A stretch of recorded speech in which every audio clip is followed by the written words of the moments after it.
It's nice to finally be like, this is who I am. Right. I promise.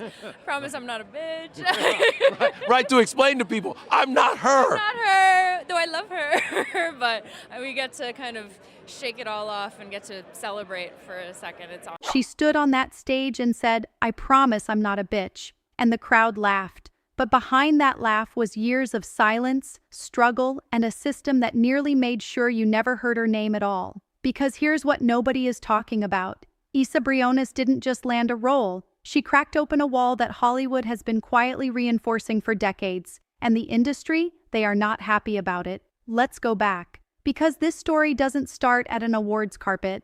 It starts much further back, in a household where dreaming too big was considered dangerous. Isa Briones is the daughter of a Filipino immigrant. She grew up watching a version of Hollywood that had no space for her face, her name, or her story. The roles written for women who looked like her were small, forgettable, or worse, completely absent. And yet, somehow, she's now a lead on the show that everyone is watching, the IT show, the one people are canceling plans for. The one driving global conversation every single week. But how did she actually get there? And more importantly, who tried to stop her?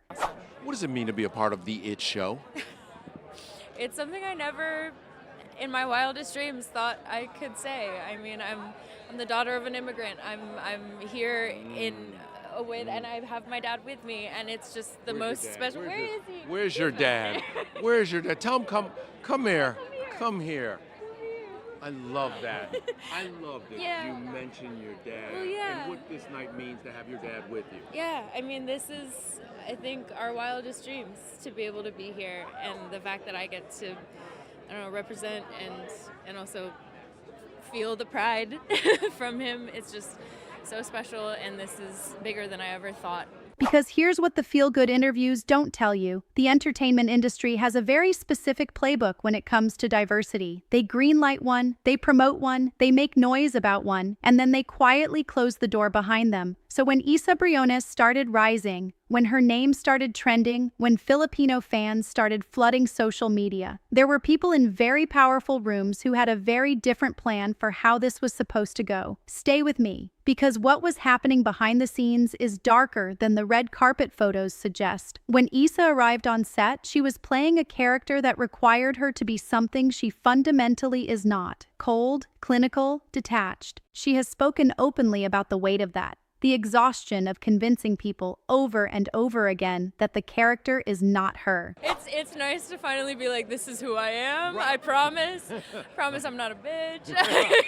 Right, to explain to people, I'm not her. Not her, though I love her. But we get to kind of shake it all off and get to celebrate for a second. It's awesome. "I promise I'm not a bitch," she said, not once, but repeatedly. To interviewers, to strangers, to people in the industry who had already decided who she was based on the role she was cast in. That is not an accident. That is a pattern. When a woman of color is cast in a role that is complex, difficult, or morally gray, she doesn't just play the character. She becomes the character in the public eye. The performance follows her, and Hollywood knows this. Hollywood counts on this. It keeps her manageable. It keeps her grateful. It keeps her quiet. But Isa Briones did not stay quiet. And that is exactly where the real story begins. Behind the scenes, sources close to the production have noted that Isa's trajectory was not the one originally mapped out for her.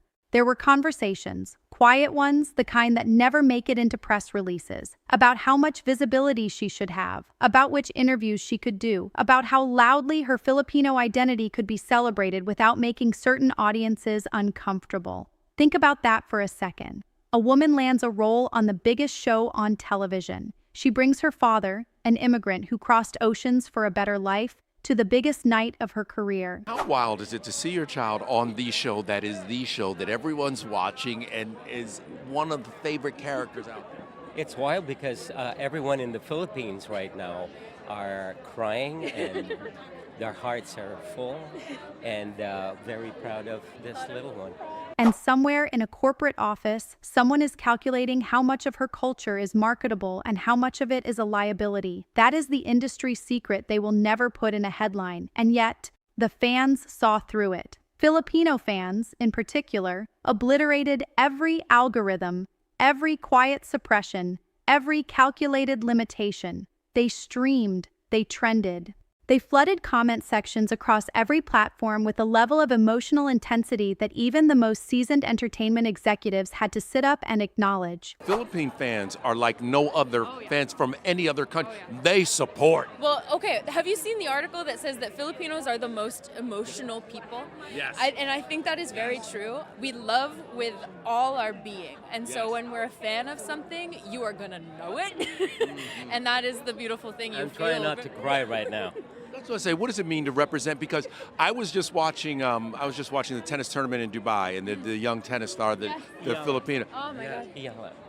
The outpouring of love, it made me emotional watching it, and just seeing the pride in your nation and also your people. One article went viral calling Filipinos the most emotional people on earth, and Isa Briones, tears barely held back, said, "Yes, we love with everything we have, and when we're a fan of something, you are going to know it." That line broke the internet. Because it wasn't just about a TV show anymore. It was about every Filipino kid who grew up watching Hollywood and never once saw themselves reflected back. Every immigrant parent who worked double shifts dreaming that their child's name would one day be spoken with respect in rooms they were never allowed to enter. And that is precisely why the industry is uncomfortable. Because Isa Briones isn't just a success story. She is proof that the gatekeeping didn't work, that the quiet conversations in those corporate rooms failed.